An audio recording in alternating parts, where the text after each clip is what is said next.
आई कुठे काय करते ही मालिका कायम कोणत्या ना कोणत्या कारणानं चर्चेत असते। या मालिकेतील एका अभिनेत्रीबद्दल आम्ही आज तुम्हाला खास गोष्ट सांगणार आहोत।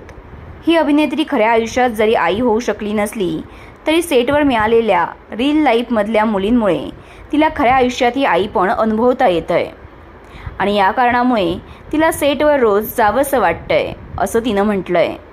ही अभिनेत्री आहे शीतल क्षीरसागर।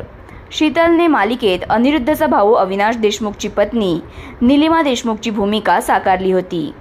या छोटेखानी भूमिकेमधूनही ती सगळ्यांच्या लक्षात राहिली।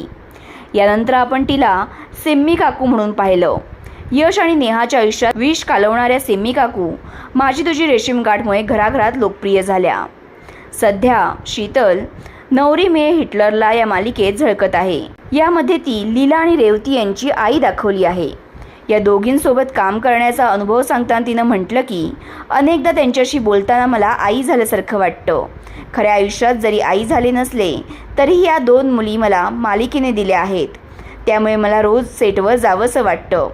तर मग शीतल यांची नवरी मे हिटलरला, माझी तुझी रेशीम गाठ, आई कुठे काय करते या मालिकांपैकी कोणती भूमिका तुम्हाला आवडली हे कमेंटमध्ये सांगा आणि SB मराठी एंटरटेनमेंटला लाईक, शेअर आणि सबस्क्राईब करा।